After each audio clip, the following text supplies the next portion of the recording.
This time around, we're doing a little nighttime driving impressions and review and buying guide of the beautiful Civic Type R. We have championship white here. It looks absolutely stunning with the red inside. We'll just do a quick walk around here and then I just can't wait to get on the road. I prefer to do nighttime driving reviews with performance cars because the streets are relatively empty and not clogged with slow snowbirds down here in South Florida. All right, let's start with the front end. We know that the Civic Type R is much wider than its SI or its normal Civic brethren, even more wide than the upscale Acura Integra. Not the Type S, they're about the same, but unlike the last generation, the new Type R has taken a much more mature approach, whereas the Integra Type S has taken a more need for speed body kit approach in my opinion. This looks a lot more sophisticated. We got the Honda logo that's all redded out. We got the Type R logo right next to it. We got the beautiful hood vent. We can tell that the fenders are much wider here in the front and the rear. We got these 19-inch wheels, large 4-piston Brembo brakes. We had the glossy black accents on the front bumper as well as, like I mentioned, the hood vent, but we also have the glossy black side skirt down there at the bottom to match the glossy black mirrors, the glossy black window trimmings.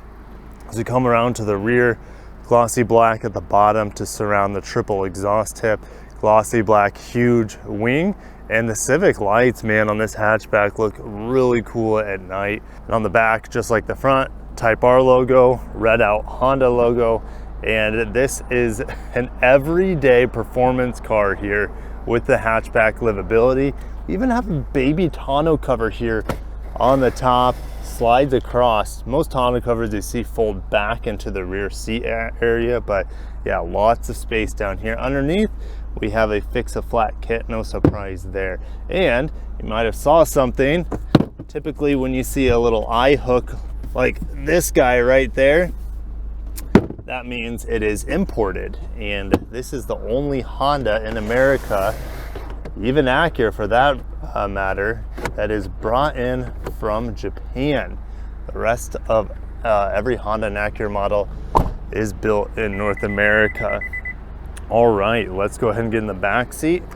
And only 2 seats back here. So let me know if you guys would like an extra seat in the middle where the cup holders reside. Do you like the red seat belts? I think it matches the red carpeting in here, but the back seat, you know, there's plenty of legroom actually. Accent lighting here on the door trim, soft touch materials, and here's that suede down here.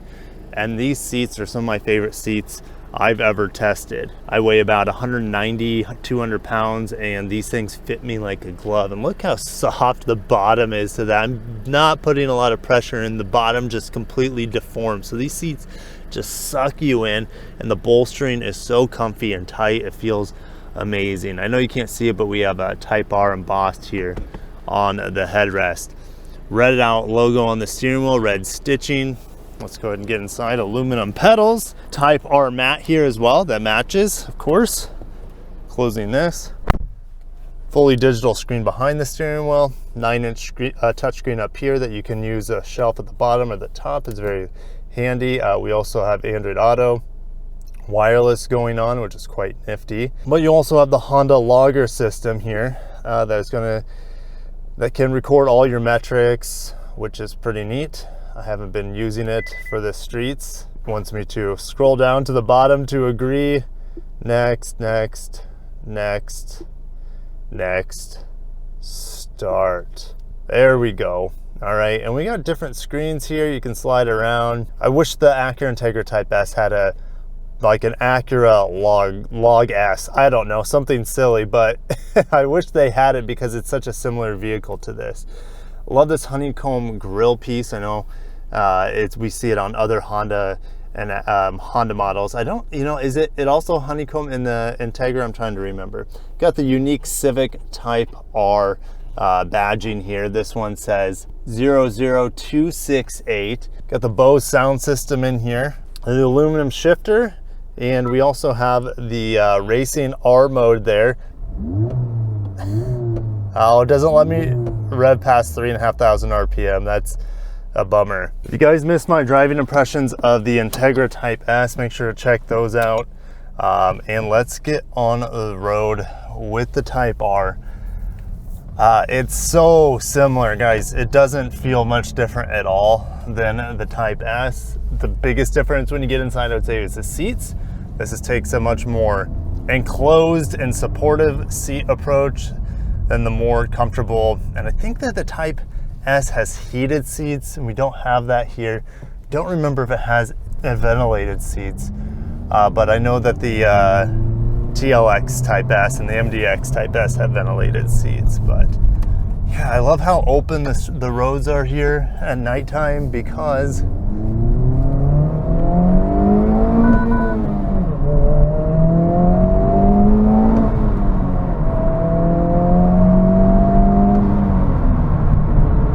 absolutely beautiful.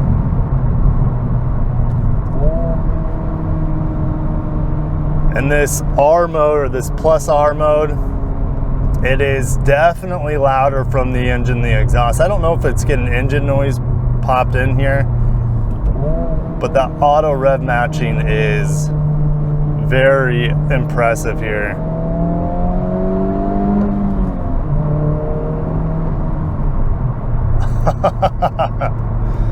Oh my gosh, you know, I've been driving this to take my kids to school, doing a couple errands, driving them to their art classes.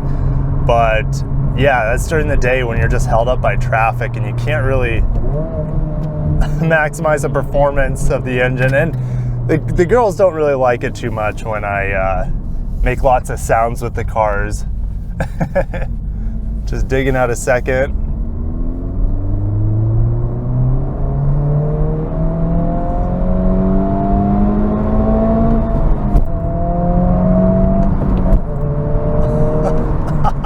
Yes, the gearbox is so good in here. I actually wouldn't change anything about the gearbox. Starting off in first, it's super natural, very forgiving. Flying through the gears, you're not penalized for shifting fast like you are in the Civic Si or the A-Spec Advance in the Integra. The flywheel nose, even though they've made it lighter with this generation, it's still way too heavy, and if you shift quick, it punishes you. This car,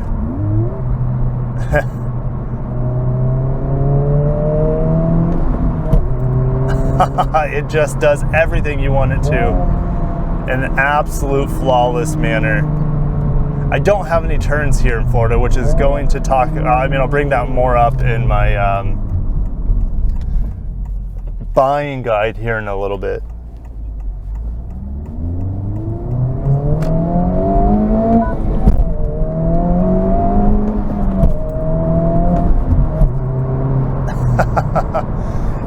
It's definitely, I think it's a firmer ride than what we see in the Type S.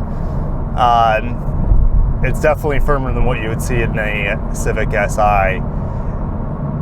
I still think it's okay for the streets, but I also have nearly perfect roads here in Florida. It's almost like racetrack quality with the roads I have. So speaking of roads, I get lots of tire and road noise in here, almost like it's a normal Civic, which, I mean, it's a performance car. They're not going to put a lot of sound deadening materials in here. If you want that more enclosed, more luxurious, more silent approach, if you want that, you have the Integra Type S, which gives you 99% of the same performance of this car, 99% of the same driving experience, I would say, except you get power seats, you get better technology like a head-up display. I think the safety is about the same between the two. Pedal down.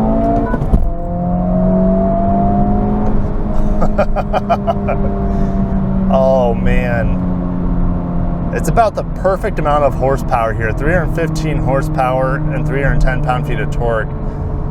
It's about the perfect amount for the streets. I mean, I kind of say that with the Civic Si, but I say that with the Si because you can't really get yourself into trouble. You can absolutely get yourself into a lot of trouble with the Type R and the Type S with this much power. And the gears are spaced quite far apart, and that's why these cars have a very high top speed. I want to say the Type S, it's over 160 miles an hour. How many people are going to be buying these as a commuter? I think it's a very small amount. I mean, the last generation came at a lower price point to hit a different market. I think Honda and Acura know that this vehicle is mainly going to be, I would say, driven by weekend warriors who have a different car for their daily. It also might be driven by collectors, which is, they're not going to drive it a whole lot. I feel like this car, more than the Type S, is more of the collector car. It's made in Japan. It's more exclusive. I don't think they're going to make as many. Let me know down below what you guys would rather have between a Type S and a Type R. Is it a $7,000 difference between the two in price? Well, I'll talk about it in the buying guide, so don't worry. And just like it begs you to drive it fast and bang through the gears, and it doesn't punish you for that, it encourages you to do that. It does also love to take a relaxed approach and shift slowly. In some ways, it's more enjoyable, right? Because I'm not like trying to get the perfect shifts at Redline, and that can be pretty unnerving. Oh man. Man, it's the thing. The thing is, I love manual transmissions so much, but 99% of the time when I'm driving them, I have so much traffic to contend with, and it saps all the joy out of it. And in fact, it becomes more of a chore, especially in more stop and go heavier traffic where you have to feather the clutch, which seems like it's like doing the dishes on a Friday when you just get home from school, you know, and your mom's like, hey, do the dishes before you go out with your friends. That's what playing with the clutch in traffic feels like. And it's not the Civic Type R's fault. It's just I've become pampered by automatic transmissions and their ease of operation. But let's flogger one more time. Second gear climbs forever.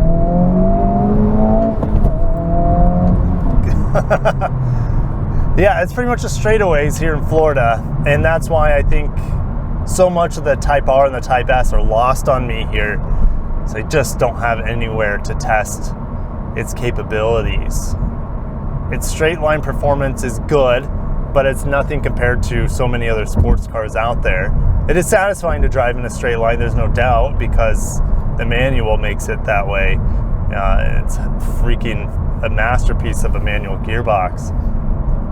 But if you want to see me hustling a Type S, even a Type R too, when I was in, both of those were when I was in California, make sure to check out those driving impressions, especially the Type S, when I just drove like a madman with no consequences. So make sure to check that out, because this car is every bit as capable, obviously, as the Type S. So thank you guys for watching. I want to head into the office to give you guys a little buying guide here of the Type R to see what's out there, if you should be buying this or a Type S, or should you be looking at something like a Civic Si. Lowest price for a Type R within 150 miles where I live is about $45,000. That is MSRP. And I don't think I would spend any more than MSRP for a Type R. One of its biggest rivals, the GR Corolla, you might be able to find those at MSRP as well if you want that all-wheel drive. The interior isn't as spacious or as nice as the Civic Type R,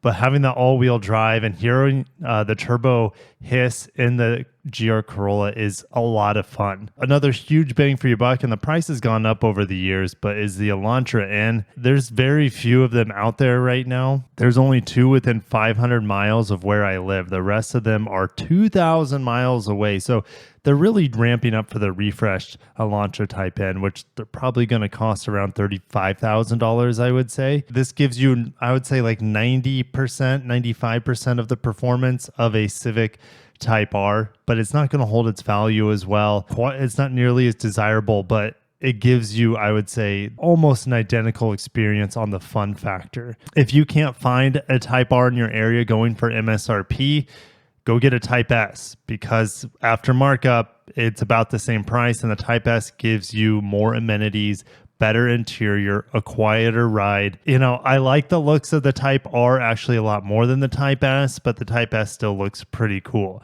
What about the Civic Si? Well, this is going to be the value play out of them all. Well, so same with the Elantra N, I would say. The Civic Si, ladies and gentlemen, I would say gives you about 85-90% of the fun that the Type R does, but at about 65% of the price. I am a huge fan of the Civic Si. I know it doesn't give me the hatchback functionality, and I know it lost the heated seats for this generation compared to the previous generation, but man, it is such a good handling car. It feels light. It is just a great performance commuter car. Get 40 miles per gallon.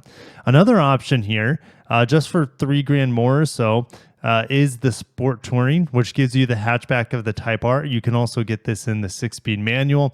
You get heated seats in this, a sunroof, and you get leather seats in here as well. So think of this as a nicer Civic Si, but you get the hatchback on it. The suspension, I don't think, is quite as good as the SIs. But lastly, Integra A-Spec technology. Oh, this one's tough because it's $8,000 more than an SI. It's $5,000 more than the Sport Touring. Yes, it gives me ventilated seats and a head-up display and the ELS audio.